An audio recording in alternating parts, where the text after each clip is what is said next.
والصلاة والسلام على حبيبه سيد المرسلين وعلى آله وأصحابه أجمعين. أما بعد، فأعوذ بالله من الشيطان الرجيم. بسم الله الرحمن الرحيم. قد كان لكم في فئتين التقتا فئة تقاتل في سبيل الله وأخرى كافرة. آمنت بالله صدق اللہ العظیم. انتہائی عقیدت و محبت کے ساتھ بارگاہ رسالت میں درود و سلام کا ہدیہ پیش کریں. اللہم صلی علی سیدنا مولانا محمد معدن الجود والکرم وآلہ وبارک وسلم. صلاۃ و سلام علیک یا رسول اللہ صلی اللہ علیہ وسلم. حضرات، ہم نے خطبے میں سورہ آل عمران کی آیت نمبر 13 تلاوت کی ہے. اللہ تعالیٰ کا ارشاد ہے، قد کان لکم آیۃ فی فئتین التقتا. اور جو لوگ باہم لڑے، جو دو جماعتیں آپس میں لڑیں، ان میں تمہارے لیے عبرت کا نشان ہے. فئۃ تقاتل فی سبیل اللہ، ایک گروہ خدا کی راہ میں لڑ رہا تھا.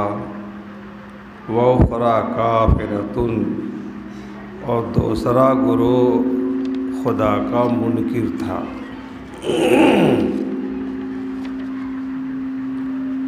ہجرت کے بعد مسلمانوں کا سب سے پہلا غزوہ بدر کے مقام پر لڑی جانے والی جنگ ہے. اس معرکے میں کفار مکہ کی تعداد 1000 تھی، 1000 سے زائد تھی، اور ان کا پورا سراپا لوہے کے ہتھیاروں سے آراستہ تھا، اور مسلمانوں کی تعداد صرف 313 تھی، اور ان کے ہتھیار ٹوٹے ہوئے اور ان کی تلواریں کند تھیں. لیکن پھر بھی مسلمانوں نے اللہ تعالیٰ کی مدد اور توحید کے سچے جذبے کے ساتھ اسلام کے دشمنوں پر فتح پائی. اللہ نے مسلمانوں کو فتح عظیم عطا فرمائی. جنگ بدر کا یہ عظیم معرکہ 17 رمضان سن 2 ہجری جمعہ کے دن ہوا. جنگ بدر کا بیان تفصیل کے ساتھ ہم کر چکے ہیں، اور اس بیان کا عنوان ہے جنگ بدر کا بیان. اس جنگ میں کافروں کے 70 آدمی قتل ہوئے اور 70 آدمی گرفتار ہوئے، اور باقی اپنا سامان چھوڑ کر فرار ہو گئے. اور جنگ بدر میں کل 14 مسلمان شہادت سے سرفراز ہوئے، کل 14 مسلمان شہید ہوئے.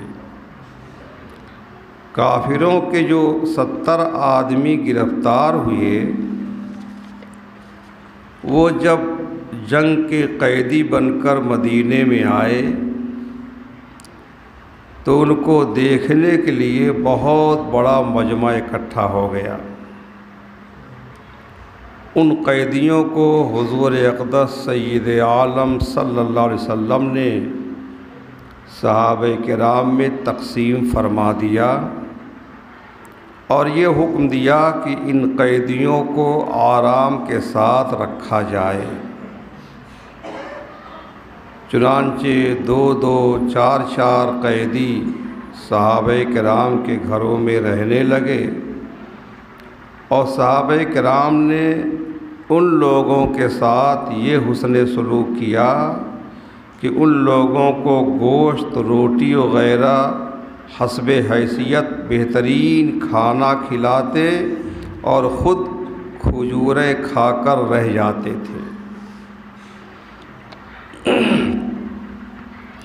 ان قیدیوں کے بارے میں حضور اقدس سید عالم صلی اللہ علیہ وسلم نے صحابہ کرام سے مشورہ فرمایا کہ ان کے ساتھ کیا معاملہ کیا جائے۔ حضرت عمر فاروق اعظم رضی اللہ تعالیٰ عنہ نے یہ رائے دی کہ ان سب دشمنان اسلام کو قتل کر دینا چاہیے، یہ اسلام کے دشمن ہیں، اور ہم میں سے ہر شخص اپنے اپنے قریبی رشتہ داروں کو اپنی تلوار سے قتل کرے۔ یہ عجب جنگ تھی، ایک طرف باپ ہے تو ایک طرف بیٹا ہے، ایک طرف بھائی ہے ادھر بھائی ہے۔ تو ان کا یہ مشورہ ہوا کہ ان سب کو قتل کر دیا جائے اور ہم میں سے ہر شخص اپنے اپنے قریبی رشتہ داروں کو اپنی تلوار سے قتل کرے۔ مگر سیدنا حضرت ابوبکر صدیق رضی اللہ تعالیٰ عنہ نے یہ مشورہ دیا کہ آخر یہ سب لوگ اپنے عزیز و اقارب ہی ہیں، لہٰذا انہیں قتل نہ کیا جائے، بلکہ ان لوگوں سے فدیے کے طور پر کچھ رقم لے کر ان سب کو رہا کر دیا جائے، چھوڑ دیا جائے۔ جان چھوڑانے کے بدلے میں جو رقم دی جاتی ہے اس کو فدیہ کہتے ہیں۔ تو انہوں نے کہا کہ فدیہ لے کر سب کو چھوڑ دیا جائے۔ اس وقت مسلمانوں کی مالی حالت بہت کمزور ہے، فدیے کی رقم سے مسلمانوں کی مالی امداد کا سامان بھی ہو جائے گا، اور شاید آئندہ اللہ تعالیٰ ان لوگوں کو اسلام کی توفیق نصیب فرمائے۔ حضور رحمت عالم صلی اللہ علیہ وسلم نے حضرت ابوبکر صدیق رضی اللہ عنہ کی سنجیدہ رائے کو پسند فرمایا اور ان قیدیوں سے 4-4 ہزار درہم فدیہ لے کر ان لوگوں کو چھوڑ دیا۔ ایک قیدی پر 4000 درہم یہ طے ہوا، اور جو لوگ مفلسی اور غریبی کی وجہ سے فدیہ نہیں دے سکتے تھے وہ یوں ہی بلا فدیہ چھوڑ دیے گئے۔ اور ان قیدیوں میں جو لوگ لکھنا جانتے تھے ان میں سے ہر ایک کا فدیہ یہ تھا کہ وہ انصار کے 10 لڑکوں کو لکھنا سکھا دیں۔ جنگ بدر کے درمیان اور اس سے متصل نبی کریم صلی اللہ علیہ وسلم کے چند معجزے بھی ظاہر ہوئے۔ آج کے اس خطبے میں ہم ان میں سے چند معجزے کا تذکرہ کرتے ہیں، تاکہ بعض حالات کی وجہ سے کوئی ہمارے حضور کو اپنے جیسا یا عام انسان نہ سمجھ بیٹھے اور آپ کے کمال نبوت میں کسی قسم کی غلط فہمی نہ ہونے پائے۔ پہلا معجزہ، حضرت رفاعہ بن رافع رضی اللہ تعالیٰ عنہ اپنے بھائی خلاد بن رافع کے ساتھ لشکر اسلام میں شریک تھے۔ راستے میں ان کا اونٹ بیمار ہو گیا۔ انہوں نے منت مانی کہ ہمارا اونٹ ٹھیک ہو جائے اور اللہ تعالی ہمیں اس جنگ میں فتح عطا فرمائے تو ہم مدینہ واپس ہو کر اس اونٹ کو ذبح کر کے صدقہ کر دیں گے۔ تھوڑی ہی دیر گزری تھی کہ اللہ کے رسول صلی اللہ علیہ وسلم ان کے قریب تشریف لائے۔ آپ نے اونٹ کو بیمار دیکھا تو پانی منگوا کر وضو فرمایا اور بچے ہوئے پانی میں کلی کر دی۔ پھر ہمیں حکم دیا کہ اونٹ کا منہ کھولو۔ پس ہم نے منہ کھولا تو آپ نے وہ پانی اس اونٹ کے منہ میں ڈالا اور کچھ پانی کے چھینٹے اونٹ کے سر، گردن اور کوہان پر مارے۔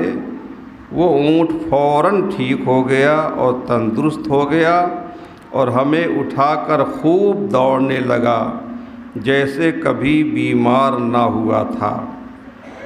پس اللہ تعالیٰ نے ہمیں فتح دی اور ہم مدینہ واپس آئے تو ہم نے اپنی نظر کے مطابق اونٹ کو ذبح کر کے صدقہ کر دیا۔ دوسرا معجزہ، عکاشہ بن محصن رضی اللہ تعالیٰ عنہ لڑ رہے تھے کہ کسی کافر کی زرہ پر لگ کر ان کی تلوار ٹوٹ گئی۔ بڑے پریشان ہوئے۔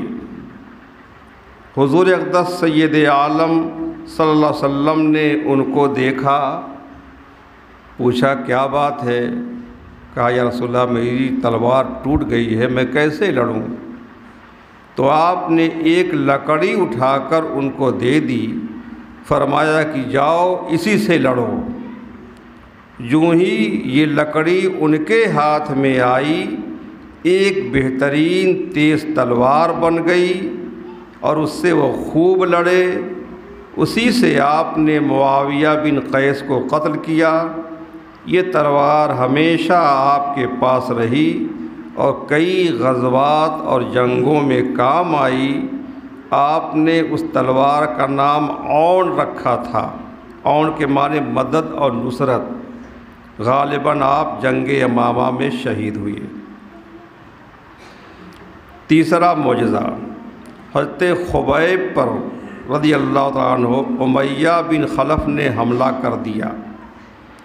اس کی تلوار سے آپ کا ہاتھ کندھے سے علیحدہ ہو گیا، یہاں سے بالکل کٹ گیا، علیحدہ ہو گیا۔ اسی حال میں آپ حضور صلی اللہ علیہ وسلم کی خدمت میں حاضر ہوئے۔ آپ نے اپنے مبارک ہاتھ سے ان کے ہاتھ کو لے کر ایسا جوڑا کہ زخم کا نشان تک نظر نہ آتا تھا اور نہ ہی کبھی اس بازو میں کوئی تکلیف ہوتی تھی۔ ایک انگلی کٹ جاتی ہے، اس کے علاج میں کتنا وقت لگ جاتا ہے، آپریشن ہوتا ہے، کیا کیا ہوتا ہے، پھر بھی نشان رہ جاتا ہے۔ اور آپ نے فوراً ہاتھ جوڑ دیا، کٹا ہوا ہاتھ، اور اس میں نشان بھی نہیں تھا اور پھر کبھی بھی اس بازو میں کوئی تکلیف نہیں ہوئی۔ چوتھا معجزہ، حضرت قتادہ بن نعمان رضی اللہ تعالیٰ عنہ جنگ میں مصروف تھے۔ نہ جانے کیا چیز ان کی آنکھ میں لگی جس سے آنکھ کا ڈھیلا باہر نکل کر لٹک گیا، پوری آنکھ کا ڈھیلا باہر نکل کر لٹک گیا۔ سخت تکلیف ہوئی۔ ساتھیوں نے اس کو کاٹ دینے کا ارادہ کیا کہ کاٹ دیا جائے، لیکن پھر کسی نے مشورہ دیا کہ حضور کی اجازت کے بغیر کوئی کام مناسب نہیں ہے، حضور سے پہلے پوچھ لیا جائے۔ لہذا حضرت قتادہ کو حضور اقدس صلی اللہ علیہ وسلم کے دربار میں حاضر کیا گیا۔ بس حضور نے اپنے مبارک ہاتھ سے آنکھ کے ڈھیلے کو اس کی جگہ رکھا اور لعاب تھوک لگا دیا۔ اب نہ تو درد تھا، نہ کوئی یہ سوچ بھی سکتا تھا کہ اس آنکھ میں کبھی کچھ ہوا تھا۔ ان واقعات سے اور معجزات سے معلوم ہوا کہ اللہ کی عطا سے، اس کی دین سے ہمارے حضور صلی اللہ علیہ وسلم شافی امراض ہیں، بیماروں کو شفا دینے والے۔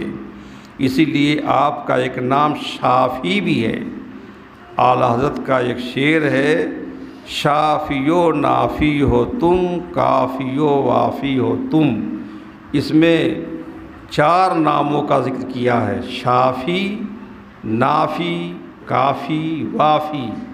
یا رسول اللہ شافی و نافی ہو تم، کافی و وافی ہو تم، درد کو کر دو دوا، تم پہ کروڑوں درود۔ کتنا خوبصورت لفظ ہے، یہ کہا کہ درد کو کر دو دوا، یہ نہیں کہا کہ درد کی کر دو دوا۔ درد کی دوا ہوتی ہے اور درد ہی کو دوا بنا دیا جائے، یہ بہت بڑے کمال کی بات ہے۔ تو درد کو کر دو دوا، تم پہ کروڑوں درود۔ اچھا، 5واں معجزہ مسلم شریف اور ابو داؤد کی حدیث میں ہے کہ جس دن جنگ ہونی تھی اس کی رات ہی میں حضور اقدس سید عالم صلی اللہ علیہ وسلم نے چند جانثاروں کے ساتھ میدان جنگ کا معائنہ فرمایا۔ اس وقت آپ کے مبارک ہاتھ میں ایک چھڑی تھی، آپ اسی چھڑی سے زمین پر لکیر بناتے تھے اور یہ فرماتے جاتے تھے کہ یہ فلاں کافر کے قتل ہونے کی جگہ ہے اور کل یہاں فلاں کافر کی لاش پڑی ہوئی ملے گی۔ اس کے متعلق حضرت عمر فاروق اعظم کا یہ ارشاد معتبر کتابوں میں موجود ہے کہ آپ نے جنگ کے بعد فرمایا کہ خدا کی قسم اللہ تعالیٰ نے اپنے رسول کو حق پر بھیجا ہے، آپ نے جس کافر کے ہلاک ہونے کی جو جگہ بتائی تھی وہ بالکل اسی جگہ پڑا تھا، نہ لکیر سے ادھر نہ ذرا بھی ادھر۔ تو اس سے معلوم ہوا کہ اللہ نے اپنے حبیب کو غیب کا علم دیا ہے، اور یہ علم دیا ہے کہ کون کب مرے گا اور کہاں مرے گا۔ آپ کا صحیح یہ بتا دینا یہ پوری جنگ کے متعلق یقین کرنے کے لیے کافی ہو گیا کہ پوری جنگ کی تفصیل آپ کو پہلے ہی سے معلوم تھی۔ 6واں معجزہ کفار مکہ پر بدر کی شکست کا بہت صدمہ تھا، بری طریقے سے ان کو شکست ہوئی تھی، تو ان پر اس قدر صدمہ تھا کہ اکثر اپنی مجلسوں میں میدان جنگ کی باتیں کرتے رہتے تھے، یا جن لوگوں کے اعزاء اور اقربا گرفتار ہو گئے تھے ان کے متعلق حسرت اور یاس کے تذکرے کرتے تھے۔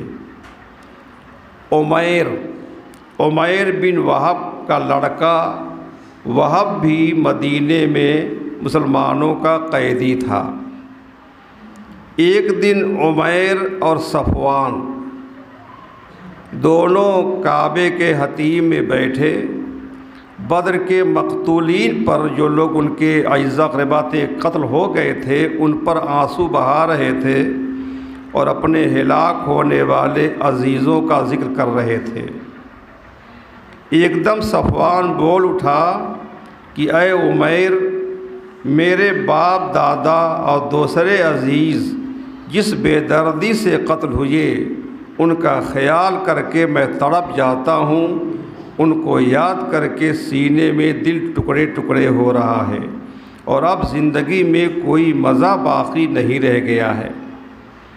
عمیر نے کہا کہ اے صفوان، تم سچ کہتے ہو، یہی حال میرا بھی ہے، میرے سینے میں بھی انتقام کی آگ بھڑک رہی ہے، میرے اعزاء اور اقربا بھی بدر میں بے دردی کے ساتھ قتل کیے گئے ہیں، اور سب سے زیادہ مجھے دکھ اس بات کا ہے کہ میرا بیٹا وہب بھی مدینے میں مسلمانوں کی قید میں ہے، نہ جانے اس کا کیا حال ہے اور اس کا کیا انجام ہوگا۔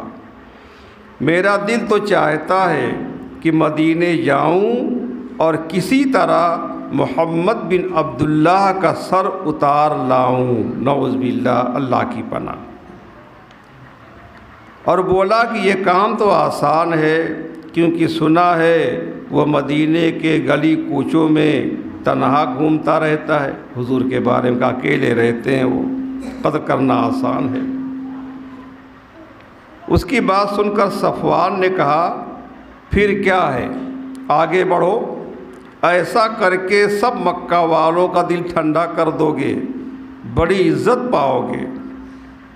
عمیر نے کہا کہ میری ایک مجبوری ہے۔ صفوان نے کہا کیا مجبوری ہے؟ تو عمیر نے کہا کہ میری مجبوری صرف یہ ہے کہ میرے پیچھے بال بچوں کی نگرانی، ان کے کھانے پینے کا انتظام کون کرے گا؟ پھر قرضہ بھی بہت ہے، وہ کیسے ادا ہوگا؟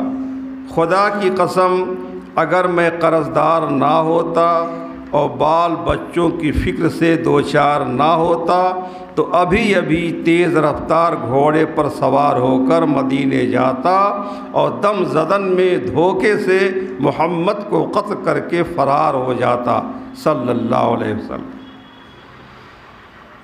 صفوان نے کہا کہ یہ سب فکر نہ کرو، رب کعبہ کی قسم میں وعدہ کرتا ہوں کہ تمہارے بال بچوں کا پوری طرح میں ذمہ دار رہوں گا اور تمہارا سب قرضہ بھی میں ادا کر دوں گا، بلکہ سفر کے لیے سواری کا انتظام بھی میں کر دیتا ہوں، بس اس کام میں دیر نہ کرو۔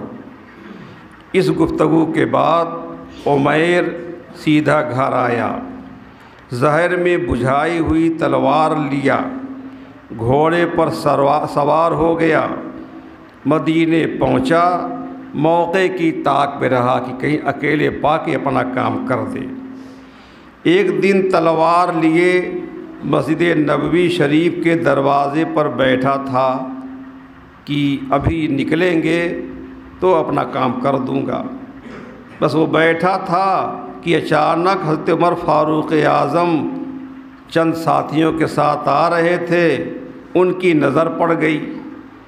آپ نے حیرت زدہ ہو کر ساتھیوں سے فرمایا کہ یہ عمیر ہے، عمیر بن وہب ہے، بدر میں لشکر کفار میں یہ شریک تھا، میں نے اس کو چیختے چلاتے دیکھا، اپنے ساتھیوں کو لڑنے پر ابھار رہا تھا اور ہمارے لیے بیہودہ گوئی کر رہا تھا، بری بری باتیں کر رہا تھا، اب یہ یہاں کیسے؟ اس کا ارادہ کوئی اچھا نہیں لگتا۔ بس آپ آگے بڑھے اور فوراً اس کی گردن پکڑ لی اور گردن دبا کر حضور اقدس کے دربار میں لے کر حاضر ہو گئے۔ عرض کی یا رسول اللہ صلی اللہ علیہ وسلم، یہ عمیر ہے، مدینے میں پھر رہا ہے، میں نے اس کو مسجد کے دروازے پر پکڑا ہے، نہ جانے کیوں آیا ہے، اس کا ارادہ اچھا نہیں معلوم ہوتا۔ حضور صلی اللہ علیہ وسلم نے عمیر پر ایک نظر ڈالی، فرمایا عمر اس کو چھوڑ دو۔ پھر عمیر سے فرمایا عمیر یہاں آؤ، قریب آؤ، بیٹھو۔ عمیر حضور کے سامنے بیٹھ گیا۔ حضرت عمر نے ساتھیوں سے کہا ذرا قریب ہو جاؤ، خیال رکھو یہ خبیث حملہ نہ کر دے۔ اب ہمارے حضور صلی اللہ علیہ وسلم نے حضرت عمیر سے فرمایا کہ تم یہاں کس ارادے سے آئے ہو؟ عمیر نے کہا اے محمد صلی اللہ علیہ وسلم، میں اپنے بیٹے وہب کو چھڑانے آیا ہوں۔ تو حضور نے فرمایا یہ تلوار کیوں تانی ہوئی ہے؟ عمیر نے کہا یہ تلوار تو ایسے ہی ساتھ لے آیا تھا، پھر یہ ہماری تلوار کس کام کی ہے؟ ہماری تلواروں نے بدر میں کیا کمال کیا جو اب یہ کسی کام آئے گی؟ تو حضور نے فرمایا عمیر جو ارادہ ہے سچ بتاؤ۔ اس نے کہا بس یہی ارادہ ہے، اپنے بیٹے کو چھڑانے آیا ہوں۔ فرمایا تم بتاتے ہو یا میں بتاؤں؟ عمیر گھبرا جاتا ہے، کہتا ہے نہیں کوئی ارادہ نہیں ہے، صرف اپنے بیٹے کو لینے آیا ہوں۔ اب حضور نے ارشاد فرمایا اچھا یہ تو بتاؤ کہ حرم کعبہ میں صفوان کی اور تمہاری کیا گفتگو ہوئی اور صفوان نے تم سے کیا وعدہ کیا ہے؟ عمیر ہکا بکا، وہ اس راز کی بات سن کر سناٹے میں آ گیا اور بولا، اے محمد صلی اللہ علیہ وسلم، بے شک میری اور صفوان کی بات حرم کعبہ میں ہوئی ہے۔ میں نے آپ کو قتل کرنے کا ارادہ کیا ہے۔ اس نے میرے بال بچوں اور قرض کی ادائیگی کی ذمہ داری لی ہے، لیکن یہ محمد ہماری اس گفتگو کو تو ہم دونوں کے علاوہ کوئی نہیں جانتا، آپ کو یہ سب کیسے معلوم ہوا؟ حضور نے فرمایا، تم دونوں کے علاوہ تیسرا جاننے والا اور بھی ہے۔ عمیر نے کہا، اور کون؟ وہاں تو کوئی نہیں تھا۔ حضور نے فرمایا، وہی رب کعبہ جس کی تم قسم کھاتے ہو اور جس نے مجھے رسول بنا کر بھیجا ہے، وہ میرا رب صرف دو آدمیوں کی پوشیدہ گفتگو ہی نہیں جانتا بلکہ ہر دل کا حال بھی جانتا ہے۔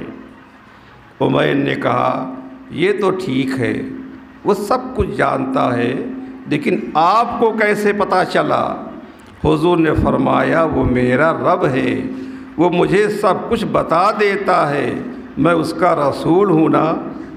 بس عمیر کانپنے لگتا ہے، کانپتا جاتا ہے اور بلند آواز سے کہتا ہے، اشہد ان لا الہ الا اللہ واشہد ان محمدا عبدہ ورسولہ صلی اللہ علیہ وسلم، میں گواہی دیتا ہوں کہ اللہ کے سوا کوئی معبود نہیں، اور میں گواہی دیتا ہوں کہ بے شک آپ اللہ کے رسول ہیں۔ یا رسول اللہ، آج مجھے یقین ہو گیا آپ بلا شبہ اللہ کے رسول ہیں، پس میرا اسلام قبول کیجئے اور اپنے غلاموں میں مجھے شامل کر لیجئے۔ صحابہ کرام مارے خوشی کے نعرہ بلند کرنے لگے، ہر طرف سے آواز آتی، اللہ اکبر اللہ اکبر، اور عمیر کو گلے لگا لیتے ہیں۔ حضرت عمر نے فرمایا، عمیر، اب سے چند لمحوں پہلے تم میری نظروں میں خنزیر سے بھی بدتر تھے، لیکن اب تم میرے قابل احترام بھائی ہو، اب میرا سب کچھ تمہارے لیے ہے۔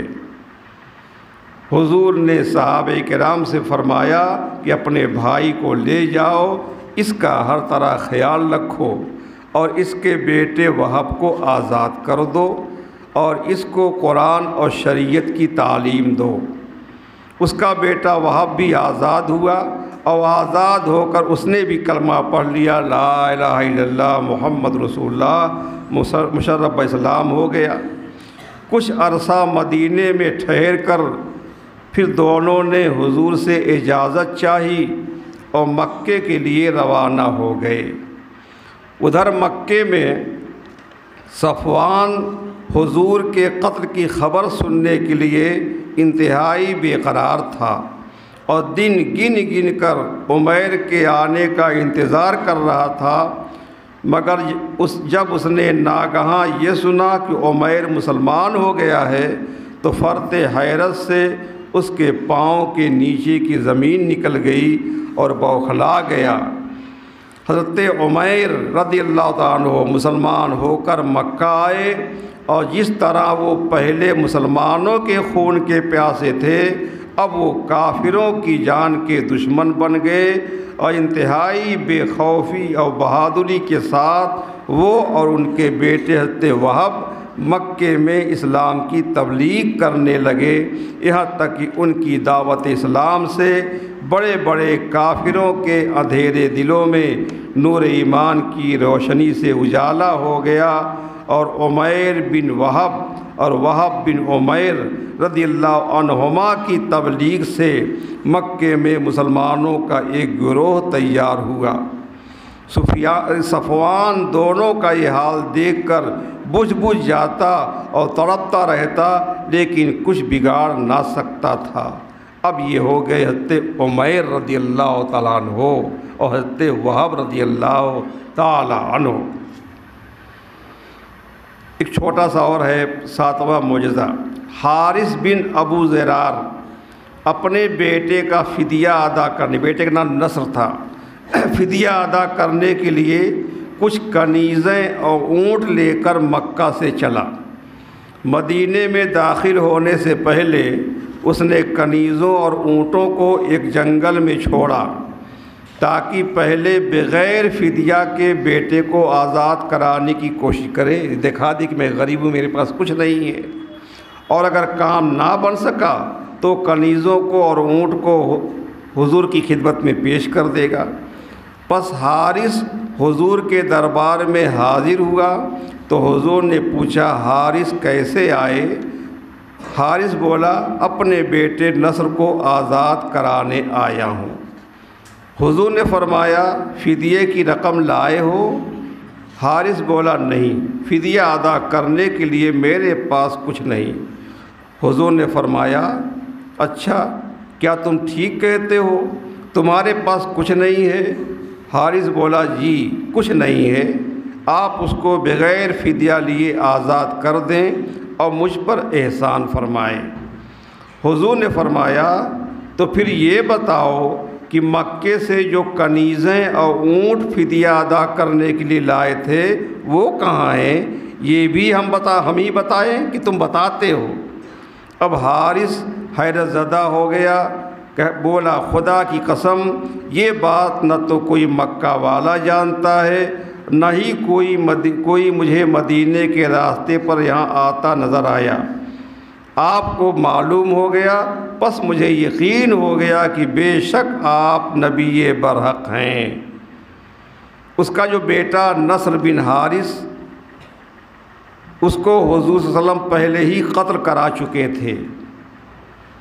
اب اس کو بتایا گیا کہ تمہارا بیٹا تو قتل کر دیا گیا ہے، تو وہ عرض کرنے لگا کہ یا رسول اللہ، اب مجھے اس کے قتل ہو جانے کا کوئی صدمہ نہیں، بے شک اس نے اپنے کیے کی سزا پائی، اور خدا کا شکر ہے کہ اس نے مجھے آپ کا غلام بنایا۔ ان معجزات سے ہمارے حضور کا علم غیب ثابت ہوا کہ اللہ نے اپنے حبیب کو غیب کا علم عطا فرمایا ہے۔ اللہ تعالی ہمیں اصحاب بدر کے جذبہ توحید اور عشق رسول کے طفیل، ہمیں بھی جذبہ توحید اور عشق رسول کی دولت عطا فرمائے۔ آئیں اصحاب بدر اور شہدائے بدر کی ارواح طیبات کو ایصال ثواب کریں۔ سورہ فاتحہ پڑھیں اور 7 بار سورہ اخلاص۔